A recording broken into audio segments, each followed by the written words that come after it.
In this video, I'm going to show you how to knit a bubble stitch. The bubble stitch is a very interesting technique. As you can see, it creates all these little bubbles. And I'm going to show you how to do that.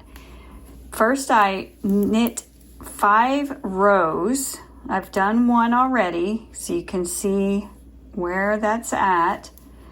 And then it consists of, this particular one at least, consists of 3 knits, and then you'll do your bubble stitch.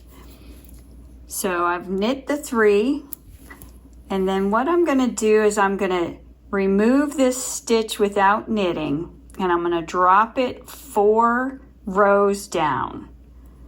So I'm going to drop it 1, 2, 3, and 4. So I have the 4 rows that I just dropped it off.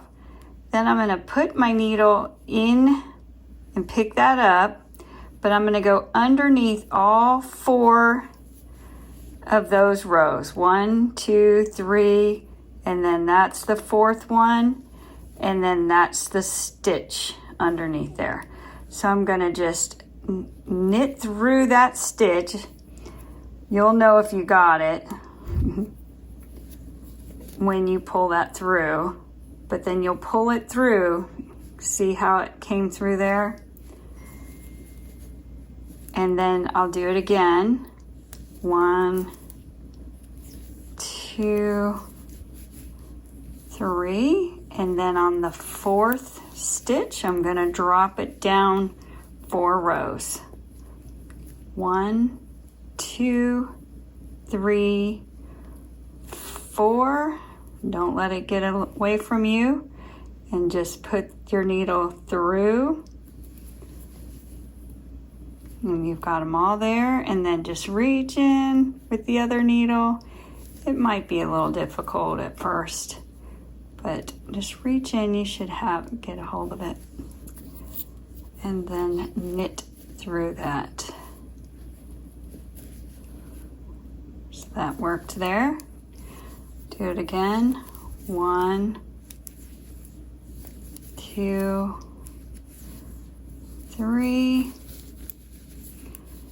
And then the 4th stitch, I will drop it. 1, 2, 3, and 4. It takes a little bit, but after doing so many, you'll be able to just go through it super quick. Then you just pick it up. And it looks like it might be messed up, but once you get knitting around it on each side and above it, it will all even out. And so how this is done is the next row, you'll drop this middle stitch in between the lower bubble, and then that gives it the staggered look that you see. And that's how you do the bubble stitch. I'll do it one more time. I've got 3, drop 1, 2, 3, 4. Pick that up. Make sure you have all the stitches over, and knit through that stitch. So all those 4 stitches go behind, so it'll look like that.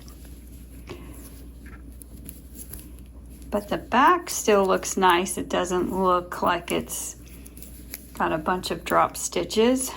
So somehow it just ends up looking super nice. And that's how you do the bubble stitch. Once I'm done with this particular pattern, I will link it below. And anything else I've used in the video will be linked below. Please feel free to like, comment, and subscribe, and thank you for watching.